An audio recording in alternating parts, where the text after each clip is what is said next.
Proses penciptaan manusia, pengertiannya, sesungguhnya manusia diciptakan oleh Allah Subhanahu wa Ta'ala adalah makhluk yang paling sempurna dibandingkan dengan makhluk yang lainnya, termasuk diantaranya malaikat, jin, iblis, binatang, dan lain-lainnya. Dengan tidak mengurangi keimanan kita, pendapat-pendapat lain sepatutnya kita jadikan pula sebagai perbandingan, sehingga umat Islam bias memilih mana di antara pendapat itu yang sesuai dengan jalan pikirannya. Pengertian menurut para ahli. Yang pertama, Erbesentanu, manusia adalah makhluk sebaik-baiknya ciptaannya. Bahkan bisa dikatakan bahwa manusia adalah ciptaan Tuhan yang paling sempurna dibandingkan dengan makhluk yang lain. Yang kedua ada Wayanwatra, manusia adalah makhluk yang dinamis dengan trias dinamikanya, yaitu cipta, rasa, dan karsa. Yang ketiga ada Omar Muhammad Al-Tomi Al-Saibani, manusia adalah makhluk yang paling mulia.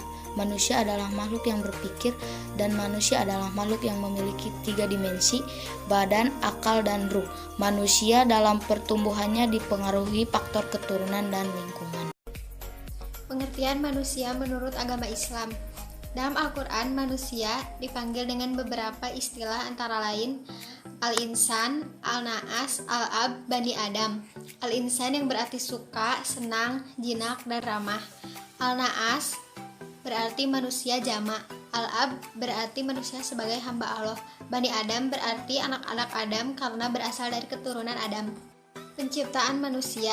Dalam Quran surat Al-Insyiqaq ayat 19, dalam pengertian surat ini bahwa manusia tumbuh dari satu keadaan lain demikian rupa, menjadi kanak-kanak setelah bayi, menjadi tua setelah muda dan kuat. Dari ayat Al-Quran di atas, dapatlah ditarik kesimpulan bahwa manusia diciptakan oleh Allah dari tanah yang diinjak-injak sehari-hari, tanah yang dijadikan tempat bercocok tanam, tanah yang kering dan yang basah, tanah yang dijadikan tempat hidup bagi cacing-cacing, tanah yang dijadikan sebagai bahan baku membuat genting, batu merah untuk membuat bangunan tempat tinggal. Itulah bahan baku untuk kejadian seorang anak manusia dan tiap-tiap manusia tanpa terkecuali. Dimulai dari apa yang dimakan sehari-hari, misalnya nasi, gandum, jagung, sayur-sayur, buah-buah, hingga daging. Segala makanan yang dikonsumsi manusia itu tumbuh dan mengambil dari sari makanan dari tanah. 2. Manusia dari alam ke alam. Ada 6 alam yang dilalui oleh manusia. Yang pertama, alam arwah. Yang kedua, alam rahim. Yang ketiga, alam dunia. Yang keempat, alam barzah. Yang kelima, alam akhirat. Yang keenam, surga dan neraka. Pertama, alam arwah. Manusia merupakan makhluk terakhir yang diciptakan Allah. Sebelumnya Allah telah menciptakan makhluk lain seperti malaikat, jin, bumi, langit, dan seisinya. Allah menciptakan manusia dengan dipersiapkan untuk menjadi makhluk yang paling sempurna, karena manusia diciptakan untuk menjadi khalifah atau pemimpin di muka bumi dan memakmurkannya. 2. Alam rahim. Kisah pertama yang akan dilalui manusia adalah kehidupan di alam rahim.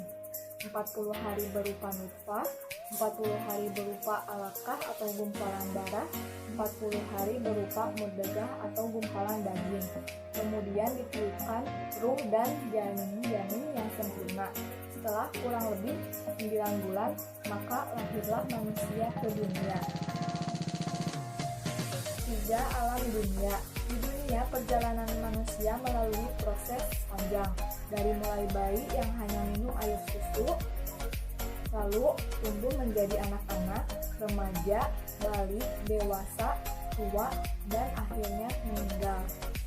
Perjalanan manusia dari alam ke alam yang selanjutnya adalah alam barzah, di mana di alam barzah manusia telah mengetahui apakah mereka akan masuk ke surga ataupun ke neraka, karena Allah akan membukakan pintu surga dan neraka setiap pagi dan sore hari. Lalu yang kelima adalah alam akhirat. Setelah terjadinya kiamat, manusia akan dikumpulkan di padang mahsyar, lalu seluruh amalannya akan diperhitungkan dan dipertimbangkan. Setelah itu manusia akan melewati jembatan Syirot, yaitu jembatan yang sangat tipis di atas neraka jahanam. Dan yang terakhir adalah surga dan neraka. Surga hanya untuk orang-orang yang bertakwa, sedangkan neraka untuk orang-orang yang kafir. Yang ketiga adalah peran dan fungsi hidup manusia.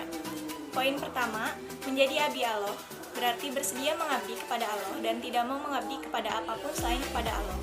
Poin kedua, menjadi saksi Allah. Artinya manusia bersaksi kepada Allah bahwa hanya Dialah Tuhannya, yang demikian dilakukan agar mereka tidak diingkar di hari akhir nanti. Poin ketiga, manusia sebagai khalifah. Sebagai makhluk Allah, manusia mendapat amanat yang harus dipertanggungjawabkan di hadapannya. Tugas hidup yang dipikul manusia di muka bumi adalah tugas kekhalifahan, yaitu tugas kepemimpinan. Peran yang hendaknya dilakukan seorang khalifah yaitu belajar, mengajarkan ilmu, dan membudayakan ilmu.